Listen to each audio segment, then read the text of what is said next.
Salom aziz do'stlar, siz bilan men iqtisodiy tahlilchi va moliyaviy maslahatchi ismingizni shu yerga kiriting. Bugun siz bilan juda muhim, hatto hayotiy ahamiyatga ega bo'lgan bir mavzuni muhokama qilamiz. Bu ayniqsa nafaqaxo'rlarimiz uchun dolzarb. Agar siz pensiya yoshida bo'lsangiz yoki oilangizda nafaqaxo'rlar bo'lsa, bu video siz uchun. Naqadar muhimligini ta'kidlashga so'z topish qiyin. Chunki gap sizning og'ir mehnat bilan topilgan pullaringiz sizning moliyaviy farovonligingiz haqida ketmoqda. Shuning uchun iltimos diqqat bilan eshiting va barcha tavsiyalarga amal qiling. Hozirdayoq kanalimizga obuna bo'lishni va bu videoga like bosishni unutmang. Chunki bu ma'lumotlar qancha ko'p odamga yetsa, shuncha yaxshi. Asosiy muammo qanday bo'lgan edi va nimalar o'zgardi? Nafaqalar tizimi har doim murakkab bo'lgan. Ammo so'nggi yillarda unda juda ko'p o'zgarishlar va yangiliklar yuz berdi. Keling avval qanday bo'lganini, keyin esa nimalar o'zgarganini birma-bir ko'rib chiqaylik. Bir necha yil oldin pensiya hisob kitoblari ancha oddiyroq ko'rinardi. Nafaqaxo'rlar asosan mehnat staji va maoshiga qarab pensiya olishardi. Bu tizim ko'pchilik uchun tushunarli edi. Qancha ko'p ishlasangiz va qancha yuqori maosh olgan bo'lsangiz, shuncha ko'p pensiya olasiz. Hisob kitoblar ko'pincha qo'lda yoki oddiy dasturlar yordamida amalga oshirilardi va kamdan-kam holatlarda odamlar o'z pensiya miqdorini shubha ostiga olishardi. Asosan pensiya tayinlangandan so'ng uning miqdori kamdan-kam hollarda faqat davlat tomonidan belgilangan indeksatsiya natijasida oshirilardi. Ko'plab nafaqaxo'rlar uchun pensiya tayinlangan kundan boshlab uning miqdori o'zgarishsiz qolishi odatiy hol edi, agar ular o'zgarishlar haqida maxsus xabar olmasalar. Bu esa nafaqaxo'rlarning o'z hisoblarini tekshirishga bo'lgan ehtiyojini pasaytirardi. Chunki o'zgarishlar deyarli kutilmasdi. Ammo bugungi kunda vaziyat tubdan o'zgardi.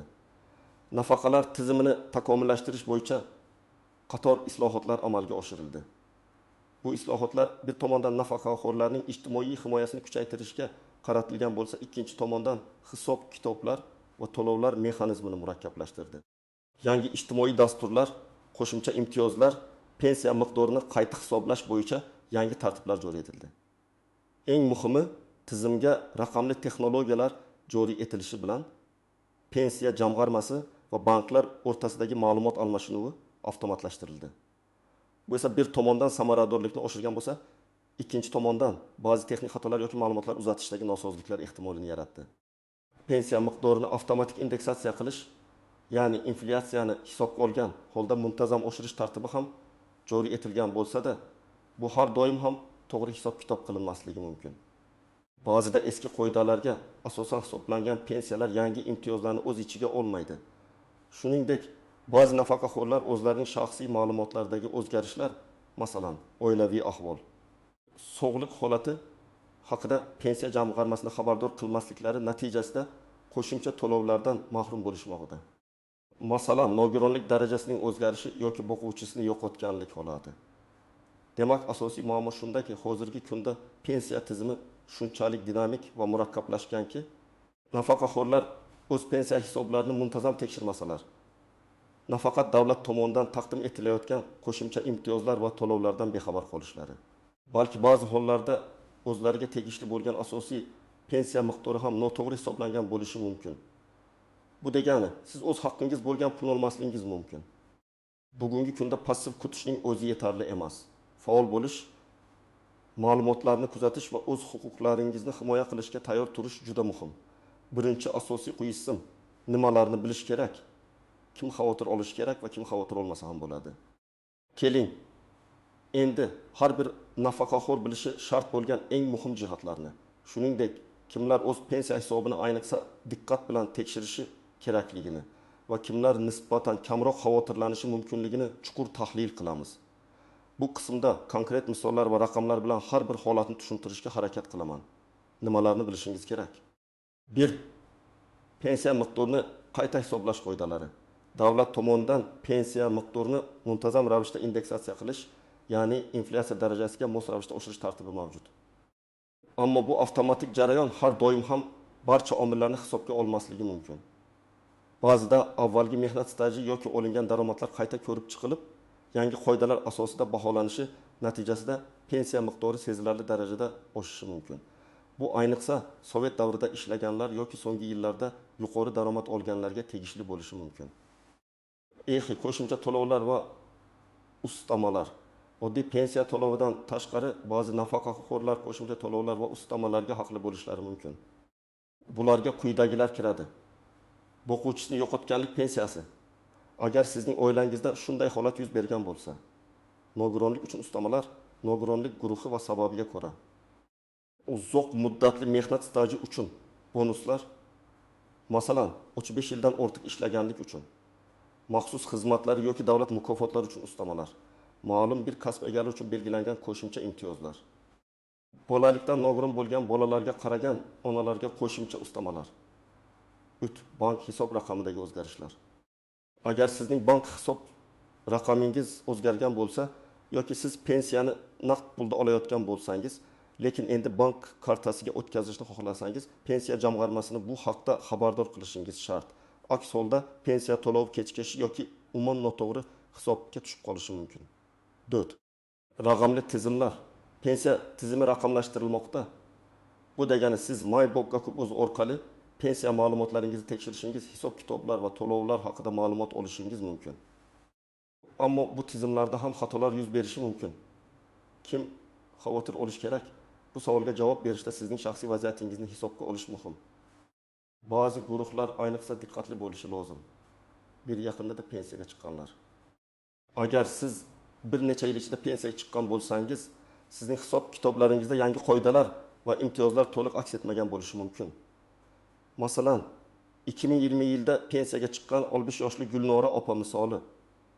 U o'zining mehnat stajini va o'rtacha ish haqini pensiya jamg'armasiga taqdim etib, pensiya tayinlanishiga erishgan. Ammo u nafaqa tayinlashda qandaydir yangi qoidalar joriy etilgandan bexabar edi. Xususan, 2021 yilda joriy etilgan bir qonunga ko'ra, ma'lum bir stajga ega bo'lganlarga pensiyaning bazaviy miqdoriga 5% ustama berilishi belgilangan edi. Gulnora opa bu ustamadan mahrum bo'lgan, chunki uning ishi yangi qoidalar asosida qayta ko'rib chiqilmagan. U har oyda taxminan 20 ming so'm qo'shimcha olishi mumkin edi. Bir yilda bu 600 ming so'm degani ekan. Pensionerlar, ularning shaxsiy holatlari o'zgargan. Agar sizning oilaviy ahvolingiz, turmush o'rtog'ingiz vafot etgan bo'lsa, sog'lig'ingiz, nogironlik darajasi o'zgargan bo'lsa yoki boshqa muhim hayotiy vaziyatlaringizda o'zgarishlar yuz bergan bo'lsa, siz qo'shimcha to'lovlar yoki ustamalarga haqli bo'lishingiz mumkin. Masalan, 70 yoshli Ahmad aka 1 yil oldin xotinidan ayrildi. U avvalgi pensiya miqdorini olishda davom etdi. Ammo u boquvchisini yo'qotgan oila a'zolari uchun nafaqa olish huquqiga ega ekanligidan bexabar edi. Chunki xotini ham pensiya oluvchi edi va Ahmad akaga uning pensiyasining bir qismi o'tishi mumkin edi. Bu oyga qo'shimcha 1 ming so'm degani. Bir yilda 1800 ming so'm. Mehnat daftarchasida, elektron shaklida ham qandaydir chalkashliklar yoki bo'shliqlar bo'lganlar. Agar sizning ish joyingiz bir necha marta o'zgargan bo'lsa yoki ba'zi davrlarda ishingiz bo'lgan bo'lsangiz yoki chet elda ishlagan bo'lsangiz, stajingizni hisoblashda xatolar bo'lishi mumkin. 78 yoshli Dilorom opa umri davomida 3 ta turli korxonada ishlagan. Shulardan biri 1990-yillarda yopilib ketgan edi. Pensiyaga chiqqanida uning staji 30 yil deb hisoblangan. Biroq keyinchalik kiritilgan yangi qoidalarga ko'ra, korxona yopilib ketgan bo'lsa ham, ba'zi hujjatlar asosida stajni tasdiqlash mumkinligi belgilandi. Dilorom opa tekshirganda uning yana 5 yillik staji hisobga olinmaganligi ma'lum bo'ldi. Bu esa uning pensiyasiga har oyda taxminan 7 ming so'm qo'shimcha qo'shilishi kerakligini anglatardi. Bank kartasiga pensiya olayotganlar va har oyda barqaror miqdor kelmasligini sezganlar. Ba'zan bank tizimida yoki pensiya jamg'armasi to'lov tizimida texnik xatolar yuz berishi mumkin.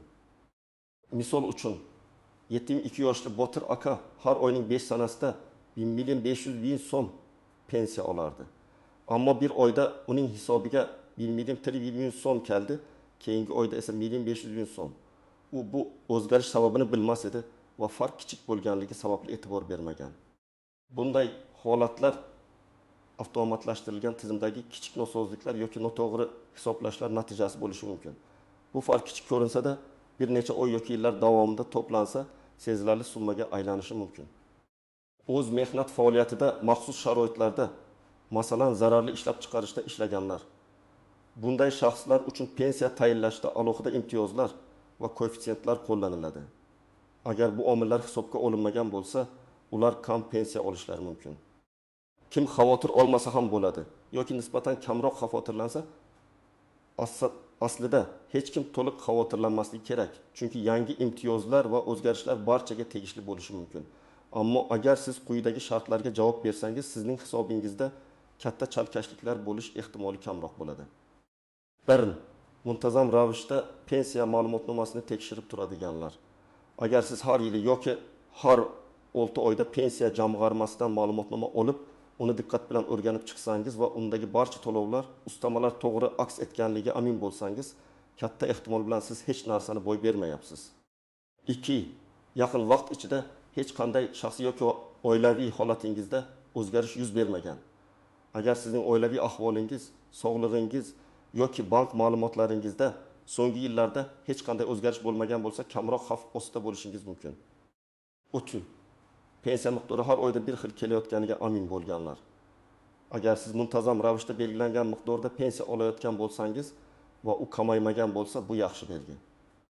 Ammo bu yangi imtiyozlarni olmasligingizni anglatmasligini unutmang. Ushbu qismdan ko'rinib turibdiki, hatto nisbatan kamroq xavotirlanishi mumkin bo'lganlar ham to'liq tinchlanmasliklari kerak. Chunki pensiya tizimi doimiy ravishda o'zgarib turadi va har bir nafaqaxo'r bu o'zgarishlarni kuzatishi va o'z huquqlarini bilishi shart. Ikkinchi asosiy qism qoidalarga istisnolar, tuzoqlar va noaniq nuanslar pensiya tizimi o'zining murakkabligi bilan ajralib turadi. Bu shuni anglatadiki, har bir qoidaning o'z istisnolari, yashirin tuzoqlari va ko'pchilik bilmaydigan noaniq jihatlari bo'ladi. Bu qismda aynan shunday holatlarni chuqur tahlil qilamiz. Qoidalarga istisnolar 1. Maxsus kasb egalari va imtiyozli pensiya huquqiga ega shaxslar. Harbiy xizmatchilar, ichki ishlar organlari xodimlari, ayrim turdagi xavfli va og'ir ish sharoitlarida ishlaganlar, masalan, to'qon sanoati, kimyo sanoati xodimlari uchun pensiya tayinlash va hisoblashda alohida qoidalar va imtiyozlar qo'llaniladi. Ularning mehnat staji, yosh chegaralari va pensiya miqdorini aniqlash umumiy qoidalardan farq qilishi mumkin. Masalan, harbiy xizmatchi Islom aka umumiy qoidalar bo'yicha pensiyaga chiqqan, lekin u harbiy xizmatchilar uchun belgilangan alohida koeffitsiyentlar va imtiyozlarni hisobga olmasdan pensiya olgan. Natijada har oyda o'ziga tegishli bo'lgandan 300 ming so'm kam pensiya olib kelgan. U bu haqda bilmagan va pensiya jamg'armasini ham xabardor qilmagan. Chet elda ishlagan fuqarolar. Agar siz umringizning ma'lum bir qismida chet elda ishlagan bo'lsangiz, bu stajni pensiya hisob kitobiga kiritish uchun alohida hujjatlar va tartib-qoidalar talab qilinadi. Ba'zi mamlakatlar bilan O'zbekiston o'rtasida ijtimoiy ta'minot bo'yicha shartnomalar mavjud bo'lib, ular stajni o'zaro tan olishni ko'zda tutadi. Agar bunday shartnoma bo'lmasa, stajni tasdiqlash ancha murakkablashadi. Bunday holda sizning pensiya jamg'armasi bilan bevosita aloqaga chiqishingiz va barcha hujjatlarni taqdim etishingiz shart. Bir necha turdagi davlat nafaqalarini oluvchilar. Ba'zi nafaqaxo'rlar bir vaqtning o'zida ham yoshga doir pensiya, ham nogironlik nafaqasi yoki boquvchisini yo'qotganlik nafaqasi olishlari mumkin. Ammo shuni yodda tutish kerakki, qonunchilikda ba'zi nafaqalarni bir vaqtda olish cheklanishlari mavjud. Misol uchun, siz ham yoshga doir pensiya, ham boquvchisini yo'qotganlik pensiyasini ola olmaysiz. Faqatgina biri tanlanadi, odatda miqdori kattaroq bo'lgani. Ammo ba'zi guruhlar uchun istisnolar bo'lishi mumkin. Bu jihatlarni aniqlashtirish shart. Tuzoqlar va yashirin xatarlar. Noto'g'ri ma'lumotlar va firibgarlik sxemalari. Afsuski, pensiya tizimida mavjud bo'lgan murakkablik ma'lumot yetishmasligidan ba'zi shaxslar foydalanib qolishga urinishadi. Sizga qo'ng'iroq qilib, o'zlarini pensiya jamg'armasi xodimi deb tanishtirishlari va pensiyangizni oshirish uchun shaxsiy ma'lumotlaringizni, bank karta raqami, PIN kod, parol so'rashlari mumkin. Hech qachon bunday ma'lumotlarni hech kimga bermang. Rasmiy idoralar hech qachon bunday ma'lumotlarni telefon orqali so'ramaydilar. Barcha ma'lumotlar shaxsan pensiya jamg'armasi bo'limida yoki ishonchli elektron platformalar orqali tasdiqlangan holda amalga oshiriladi. 2. Byurokratik to'siqlar va hujjatlashtirish muammolari. Pensiyani qayta hisoblash yoki qo'shimcha imtiyozlar olish uchun ko'pincha qo'shimcha hujjatlar talab qilinadi. Agar sizda bu hujjatlar, masalan, mehnat daftarchasidagi yozuvlar aniq bo'lmasa, ma'lumotnomalar yo'qolsa bo'lmasa, ularni tiklash va pensiya jamg'armasiga taqdim etish ancha vaqt va kuch talab qilishi mumkin. Bu jarayonni kechiktirish sizni kerakli to'lovlardan mahrum qilishi mumkin. O'tu, avtomatlashtirilgan tizimdagi xatolar. Har qanday raqamli tizimda xatolar bo'lishi mumkin. Kompyuter dasturlari noto'g'ri ma'lumotlarni qayta ishlashi yoki ba'zi imtiyozlarni avtomatik ravishda hisobga olmasligi mumkin. Bu xatolar kichik summalarda bo'lishi mumkin, ammo yillar davomida to'plansa sezilarli yo'qotishlarga olib keladi. Misol uchun, pensiya tayinlashda sizning maoshingiz haqidagi ma'lumotlar elektron bazaga noto'g'ri kiritilgan bo'lishi mumkin. Bu esa pensiya miqdorini kamaytiradi. 4 muddatlarni o'tkazib yuborish. Ba'zi imtiyozlar yoki pensiyani qayta hisoblash bo'yicha arizalar ma'lum muddatlar ichida berilishi shart. Agar bu muddatlar o'tkazib yuborilsa, siz hatto haqli bo'lsangiz ham pulni olmasligingiz mumkin yoki faqatgina ariza berilgan kundan boshlab to'lanishi mumkin, retroaktiv tarzda emas. Noaniq nuanslar. Birli, kichik ammo doimiy kam to'lovning umumiy ta'siri. Aytaylik, siz har oyda atigi 20 ming so'm kam pensiya olasiz. Bu kichik summa bo'lib tuyulishi mumkin. Ammo 10 yil davomida bu 2410 so'mga aylanadi. Bu pul sizning sog'ligingiz, ehtiyojlaringiz yoki nabiralaringiz uchun juda muhim bo'lishi mumkin edi. Ijtimoiy nafaqalar va pensiyalar o'rtasidagi bog'liqlik. Ba'zi nafaqaxo'rlar bir vaqtning o'zida ham pensiya, ham ijtimoiy nafaqa, masalan, kambag'allik nafaqasi, ishsizlik nafaqasi olishlari mumkin. Ammo bu nafaqalarning ba'zilari bir-birini istisno qilishi yoki birining miqdori ikkinchisining miqdoriga ta'sir qilishi mumkin.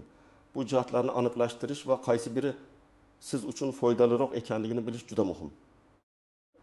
Inflyatsiya va xarid qobiliyatini saqlash. Pensiya miqdori muntazam ravishda indeksatsiya qilinadi. Ammo bu indeksatsiya doimo inflyatsiyaning real darajasini qoplay olmaydi. Shuning uchun vaqti bilan pensiyaning xarid qobiliyatini baholash va agar kerak bo'lsa, uni oshirish bo'yicha davlatga murojaat qilish huquqini bilish muhimdir. 4. Pensiya miqdorini hisoblashda ish haqi koeffitsientlari. Pensiya miqdorini hisoblashda nafaqaxo'rning mehnat faoliyatining har bir davridagi ish haqiga alohida koeffitsiyentlar qo'llaniladi. Bu koeffitsiyentlar iqtisodiyotdagi o'rtacha ish haqi o'sishiga qarab o'zgaradi. Ba'zan bu koeffitsiyentlar noto'g'ri qo'llanilishi natijasida pensiya miqdori kamayishi mumkin. Bu juda texnik jihat bo'lib, uni tushunish uchun mutaxassis yordami kerak bo'lishi mumkin. Xulosa qilib aytganda, pensiya tizimi bu oddiy matematik hisoblash emas, balki murakkab huquqiy va iqtisodiy mexanizm. Har bir nafaqaxo'r o'zining noyob holatini hisobga olgan holda barcha mavjud qoidalar, istisnolar va nuanslar haqida ma'lumotga ega bo'lishi va o'z huquqlarini himoya qilishga tayyor turishi kerak. Amaliy maslahatlar. Siz nima qilishingiz kerak? Endi esa eng muhim qismga o'tamiz, amaliy harakatlar rejasiga. Siz qanday qadamlar qo'yishingiz kerak, qayerga murojaat qilishingiz kerak, qanday hujjatlar kerak bo'ladi va nimalarga e'tibor berishingiz lozim. Ushbu tavsiyalarga amal qilish sizning pensiya hisobingiz to'g'ri ekanligiga ishonch hosil qilishga va mablag'laringizni himoya qilishga yordam beradi. Birinchi qadam, hujjatlaringizni to'plang va tartibga soling. Pensiya fondi bilan har qanday aloqa uchun sizga asosiy hujjatlar kerak bo'ladi. Ularni oldindan tayyorlab qo'yish jarayonini tezlashtiradi. Pasportingiz, shaxsni tasdiqlovchi asosiy hujjat. Keyin pensiya guvohnomangiz agar mavjud bo'lsa, mehnat daftarchangiz yoki elektron mehnat daftarchasidan ko'chirma. Bu sizning mehnat stajingizni tasdiqlovchi eng muhim hujjat. Undagi barcha yozuvlar aniq va tushunarli ekanligiga ishonch hosil qiling. Agar qandaydir xatolar yoki bo'shliqlar bo'lsa, ularni avvalgi ish joylaringiz orqali yoki arxivlardan ma'lumotnoma olib to'g'rilashga harakat qiling. 4. Bank hisob raqamingiz haqidagi ma'lumotlar. Pensiya kelib tushadigan bank karta raqamingiz va bank rekvizitlari. 5. Pensiya tayinlanganligi haqidagi qaror nusxasi. Bu hujjatda pensiya hisoblash metodikasi va miqdori ko'rsatilgan bo'ladi. 6. Agar mavjud bo'lsa, nogironlik guvohnomasi, o'quvchisini yo'qotganlik haqidagi guvohnoma, davlat mukofotlari, faxriy unvonlar yoki boshqa imtiyoz beruvchi hujjatlar. Ikkinchi qadam, pensiya hisobingizni tekshiring. Buni bir necha yo'l bilan amalga oshirish mumkin. MyDocUp.uz portali orqali. Bu eng qulay va zamonaviy usul. Portalga elektron raqamli imzo orqali kirib, shaxsiy kabinetingizdagi pensiya bo'limiga o'ting. U yerda siz pensiya to'g'risidagi ma'lumotnomani yuklab olishingiz, so'nggi to'lovlar tarixini ko'rishingiz va hatto pensiyani hisoblashda foydalanilgan ma'lumotlarni tekshirishingiz mumkin. Ma'lumotnomada pensiyaning bazaviy miqdori, barcha ustamalar va jami miqdor aniq ko'rsatilgan bo'ladi. Siz o'zingizning hisob-kitobingizni shu ma'lumotnoma bilan solishtiring. Kuni bank hisobingizni ko'zdan kechiring. Har oyda kelib tushadigan pensiya miqdorini muntazam tekshiring. Agar u o'zgargan bo'lsa yoki belgilangan kunda kelmagan bo'lsa, bu haqda bankka yoki pensiya jamg'armasiga murojaat qiling. Bank ilovasi orqali harakatlar tarixi, tranzaksiyalarni ko'rish mumkin. Pensiya jamg'armasiga shaxsan murojaat qiling. Agar sizda internet kirish imkoniyati bo'lmasa yoki onlayn tizimda tushunarsiz joylar bo'lsa, yashash joyingizdagi pensiya jamg'armasining hududiy bo'limiga murojaat qiling. U yerda mutaxassislar sizga pensiya ma'lumotnomangizni berishlari va barcha savollaringizga javob berishlari shart. Uchinchi qadam, agar nomuvofiqliklar topilsa nima qilish kerak? Agar siz pensiya hisobingizda kutilmagan kamchiliklar, noto'g'ri hisob-kitoblar yoki qo'shimcha imtiyozlar hisobga olinmaganligini sezsangiz, quyidagi qadamlarni bajaring. 1. Rasmiy ariza yozing. Pensiya jamg'armasining hududiy bo'lim boshlig'i nomiga rasmiy ariza yozing. Arizada aniq va tushunarli qilib, qaysi nomuvofiqlikni topganingizni, qaysi qo'shimcha imtiyozlar hisobga olinmaganini, qaysi qonun yoki qoidaga ko'ra pensiyangizni qayta hisoblashni talab qilayotganingizni ko'rsating. Shuningdek, arizaga barcha tasdiqlovchi hujjatlarning nusxalarini, mehnat daftarchasi, guvohnomalar, ilgari olingan pensiya ma'lumotnomalari ilova qiling. Ariza 2 nusxada bo'lishi kerak. Bir nusxasi pensiya jamg'armasida qoladi. Ikkinchisini esa qabul qiluvchi shaxsning ismi, familiyasi, imzosi va sanasi ko'rsatilgan holda o'zingizda saqlang. Bu sizning murojaatingiz rasman qabul qilinganligini tasdiqlovchi hujjat bo'ladi. 2. Yozma javob talab qiling. Arizada sizga yozma javob berishni talab qiling. Qonun bo'yicha fuqarolarning murojaatlari ma'lum muddatlarda ko'rib chiqilishi shart. Odatda 15 kundan 30 kungacha. Bu javob sizning holatingiz bo'yicha pensiya jamg'armasining rasmiy xulosasi bo'ladi. 30. Agar javob sizni qoniqtirmasa, yuqori turuvchi organlarga murojaat qiling. Agar siz pensiya jamg'armasining javobidan qoniqmasangiz yoki u sizning talablaringizni inkor etsa, siz undan yuqori turuvchi organga murojaat qilishingiz mumkin.